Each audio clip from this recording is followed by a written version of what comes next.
शुरुआत करते हैं पश्चिम बंगाल के चुनाव से जुड़ी हुई खबरों के साथ। पश्चिम बंगाल में लेफ्ट का शासन खत्म हुए 1.5 दशक बीत चुका है, लेकिन ममता राज में भी चुनावों के दौरान लेफ्ट वाली छाप अब भी खत्म नहीं हो सकी है।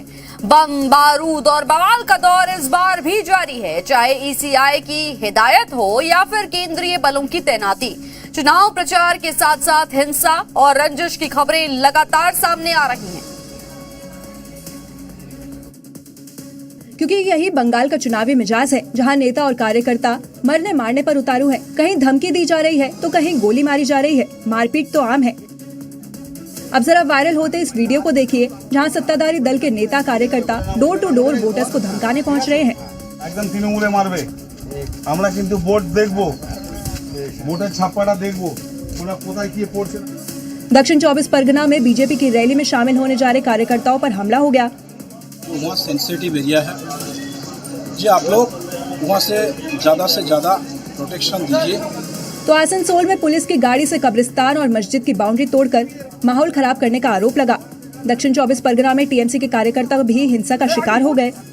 ওখান থেকে পেছন থেকে দুজন মনে হলো দুজন পেছন থেকে এসে প্রথম ফায়ারিং মিস করে দ্বিতীয় ফায়ারিংটা আমার কোমরের নিচে গেঁথে যায়। और अब इस हिंसा के लिए पक्ष विपक्ष दोनों ही एक दूसरे पर आरोप लगा रहे हैं।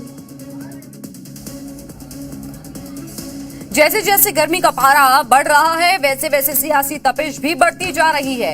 एक तरफ सीएम योगी रोजाना ताबड़तोड़ धुआंधार प्रचार कर रहे हैं, तो वहीं दूसरी तरफ ममता बनर्जी भी मजबूती के साथ अपने कैंडिडेट्स के लिए वोट मांग रही हैं, जिससे लड़ाई सीधे सीधे ममता बनर्जी वर्सेस सीएम योगी आदित्यनाथ हो गई है।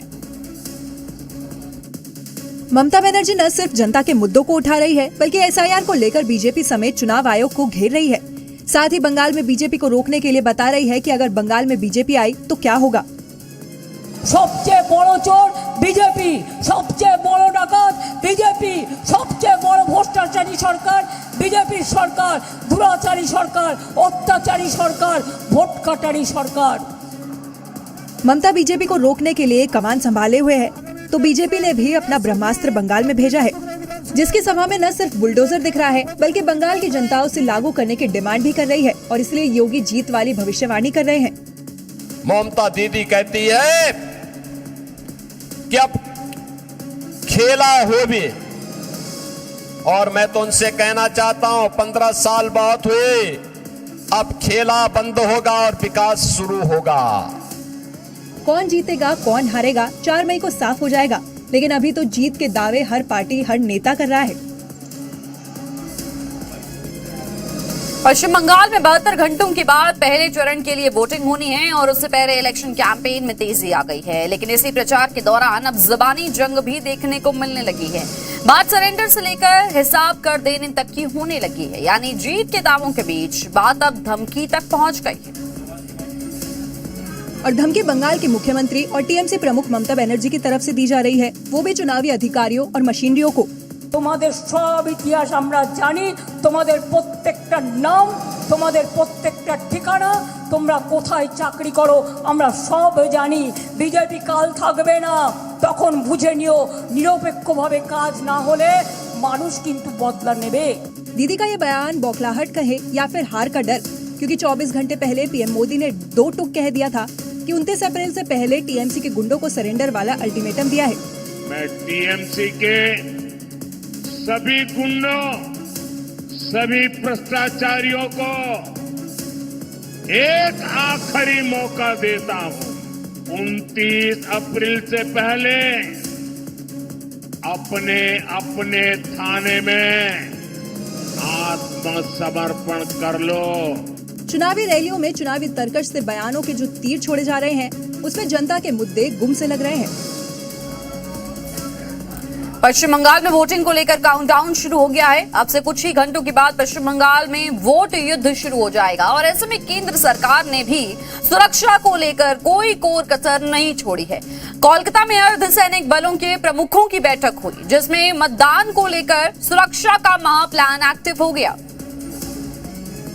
कोलकाता में हुई इस बैठक में CRPF, BSF, CISF, ITBP, SSB के डीजी शामिल हुए, जिसमें बंगाल चुनाव में सुरक्षा का महाप्लान तैयार किया गया। पहले चरण की वोटिंग में 2000 से ज्यादा क्विक रिस्पांस टीम की तैनाती और संभावित गड़बड़ियों को रोकने के लिए सघन तलाशी अभियान जैसे मुद्दों पर चर्चा हुई। इस बार बंगाल विधानसभा चुनाव को लेकर केंद्र सरकार ने धुरंधर तैयारी की हुई है। संवेदनशील इलाकों में बख्तरबंद गाड़ियों से नजर रखी जा रही है। चप्पे चप्पे पर पैरामिलिट्री फोर्स के जवान गश्त दे रहे हैं। अर्धसैनिक बलों की महिला ब्रिगेड भी पूरी तरह एक्शन मोड में है। अगर कोई भी माहौल बिगाड़ने की कोशिश करे या फिर चुनाव के दौरान रक्त चरित्र दिखाए तो उनका ऑन द स्पॉट इलाज हो जाएगा। इसके अलावा केंद्रीय बल के जवान घर घर जाकर लोगों के दिल से चुनावी हिंसा का डर भी दूर कर रहे हैं। साथ ही उनसे घरों से निकलकर बेखौफ होकर वोट डालने का भरोसा दिला रहे हैं। असदुद्दीन ओवैसी अपनी पार्टी AIMIM को पैन इंडिया और खुद को मुस्लिमों का मसीहा बनाने में जुटे हैं और तभी तो एक के बाद एक ऐसे बयान देते रहते हैं कि वो हमेशा चर्चा में बने रहें। अब उन्होंने भारत के बंटवारे के लिए सिर्फ और सिर्फ जिन्ना को दोषी ठहराया है, नया बखेड़ा खड़ा कर दिया है। ओवैसी गुजरात के उमरेठ में होने वाली विधानसभा चुनाव के लिए एक रैली को संबोधित करने पहुंचे हुए थे, जहां ओवैसी ने बंटवारे के लिए जिन्ना और कांग्रेस को दोषी ठहराया। जब वो जालिम जिन्ना इस मुल्क के 2 टुकड़े किए और 2 टुकड़े करने वालों में क्या कांग्रेस पार्टी शामिल नहीं है? बिल्कुल है। पार्टीशन का जिम्मेदार मुसलमान नहीं था, क्योंकि 90% मुसलमान तो डाल ही नहीं सकते थे उस जमाने में, जिस पर गिरिराज सिंह ने पलटवार किया। अधिकांश मुसलमान उसके पक्ष में थे, जो यहाँ रहे वो गजवाए हिंद के पक्ष में थे। ओवैसी चाहे अपने इन बयानों से मुस्लिमों के रहनुमा बन जाएं, विपक्षी पार्टियों के मुस्लिम वोट बैंक में सेंध लगा लें, लेकिन सच्चाई तो यही है कि बंटवारा तो हिंदू मुसलमान के आधार पर ही हुआ था। जम्मू कश्मीर के उधमपुर में दर्दनाक हादसा हो गया। रामनगर इलाके में एक बस खाई में गिर गई, जिसमें 21 लोगों की मौत हो गई, 50 लोग घायल हो गए। रेस्क्यू टीम ने घायलों को अस्पताल में भर्ती कराया। देखिए, यहाँ पहाड़ी रास्ता और खतरनाक मोड़ इस दर्दनाक हादसे की वजह बन गया। यात्रियों के भरी बस जा रही थी कि ड्राइवर बैलेंस नहीं कर पाया और बस गहरी खाई में गिर गई। देखिए कैसे बस के परखच्चे उड़ चुके हैं। बस कई टुकड़ों में बंट गई है और इस हादसे ने 22 लोगों की जिंदगी छीन ली है। करीब 50 लोग घायल हो गए हैं, जिन्हें मौके पर पहुंची पुलिस प्रशासन और रेस्क्यू टीम ने अस्पताल में भर्ती कराया। क्रेन की मदद से बस के बिखरे हुए टुकड़ों को हटाया गया। इस हादसे पर केंद्रीय मंत्री जितेंद्र सिंह ने भी दुख जताया है और हर संभव मदद का आश्वासन दिया है। इसलिए पहाड़ी रास्तों पर सावधानी जरूरी है, क्योंकि एक छोटी सी चूक कई जिंदगियां छीन लेती है। उत्तर प्रदेश में कानून व्यवस्था को और मजबूत करने के लिए बड़ा प्रशासनिक फैसला लिया गया है। 44 अपर पुलिस अधीक्षकों का एक साथ तबादला कर दिया गया है, जिसके बाद सीएम योगी की तबादला एक्सप्रेस से यूपी में हड़कंप मच गया है। एक साथ 44 अफसरों का तबादले के पीछे सरकार के कई सारे दावे हैं। अब इन ट्रांसफर्स के साथ पुलिस विभाग में हलचल भी तेज हो गई है, क्योंकि नई तैनाती अलग अलग जिलों में की गई है। तो अब आपको बताते हैं कि यूपी में योगी की तबादला एक्सप्रेस क्यों चली। तो इसका पहला कारण है नई तबादला नीति 2026 और 27 के तहत जो अधिकारी एक ही जिले में 3 या 7 साल तक एक ही मंडल में हैं। दूसरा कारण है भ्रष्टाचार पर रोक, प्रशासनिक कामकाज में पारदर्शिता और भ्रष्टाचार को कम करना है। तीसरा कारण है मजबूत कानून व्यवस्था। कानून व्यवस्था को और ज्यादा चुस्त, दुरुस्त और प्रभावी बनाना सरकार का उद्देश्य है। चौथा कारण है प्रशासनिक कसावट, कई अधिकारियों को बदलकर प्रशासनिक व्यवस्था में नयापन लाना। पांचवा कारण है आगामी तैयारी, यानी 2027 के चुनावों को लेकर भी देखा जा रहा है कि प्रशासनिक व्यवस्था सुनिश्चित की जा रही है। अब इतने बड़े स्तर पर तबादले साफ संकेत है कि सरकार अब प्रशासनिक कसावट के मूड में है। तो देखना यह है कि बदलाव जमीनी स्तर पर कितना असर दिखाते हैं। काशी की ज्ञानवापी को लेकर एक बार फिर से घमासान छिड़ गया है। बाबा बागेश्वर ने ज्ञानवापी मस्जिद को लेकर कलंक बताया, तो वहीं मौलाना बरेलवी ने भी कयामत वाली धमकी देकर आग में घी डालने का काम कर दिया है।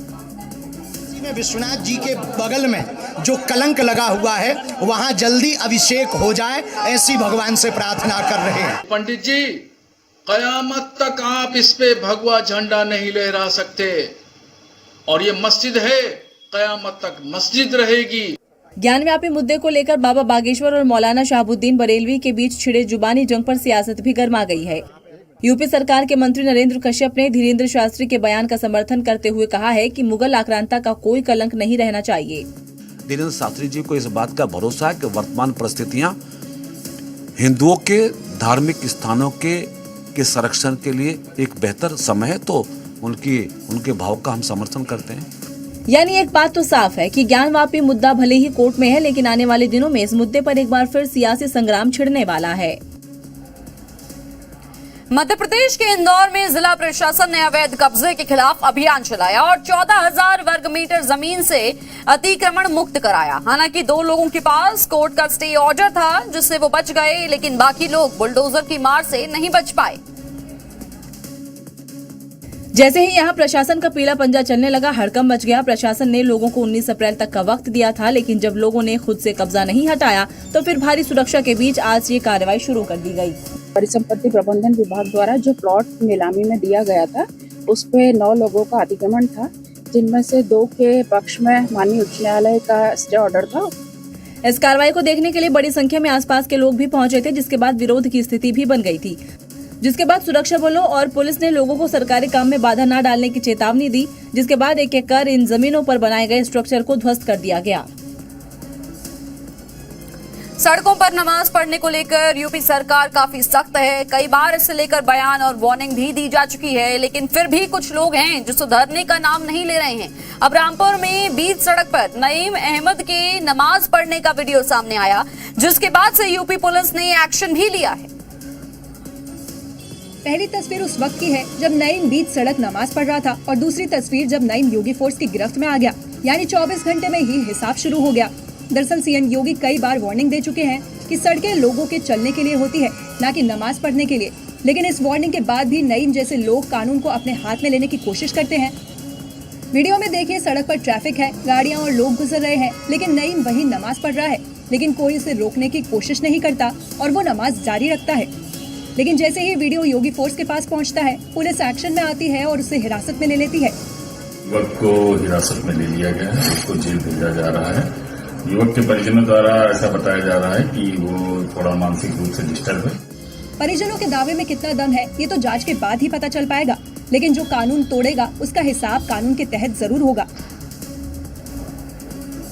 महाराष्ट्र के नासिक का धर्मांतरण मामला अभी ठंडा भी नहीं हुआ है कि अब नागपुर में एनजीओ की आड़ में धर्मांतरण का खुलासा हुआ है, जिसके बाद एनजीओ चलाने वाले फाजिल रियाज काजी को गिरफ्तार किया गया है।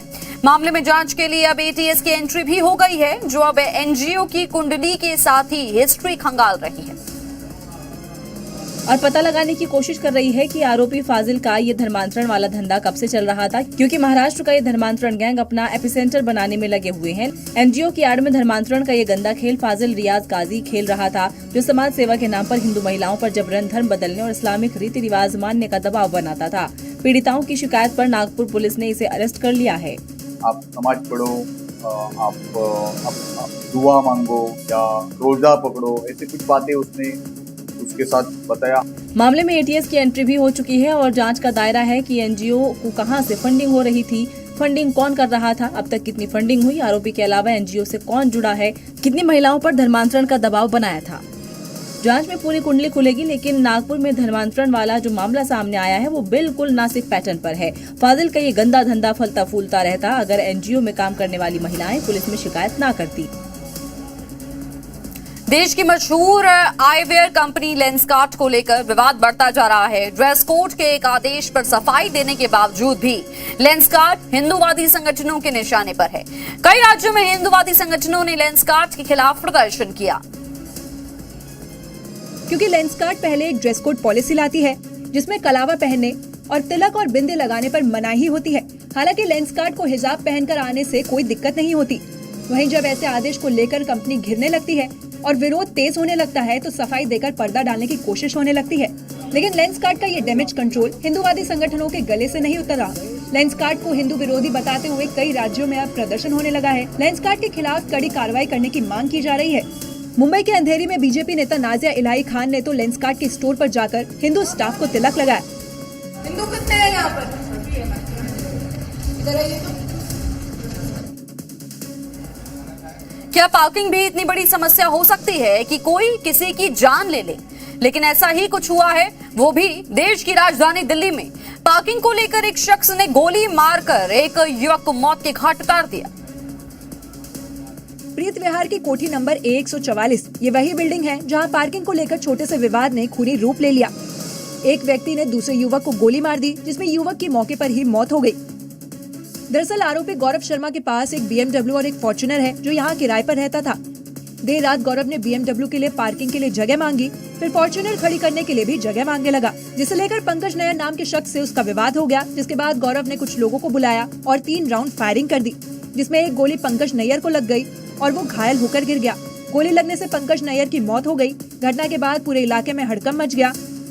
एक और घर वालों का रो रो कर बुरा हाल है, तो वहीं दूसरी ओर लोग इस बात से हैरान परेशान और डरे हुए हैं कि पार्किंग जैसे छोटे विवाद पर भी लोग इस कदर भड़क जा रहे हैं कि किसी की हत्या तक कर दे रहे हैं।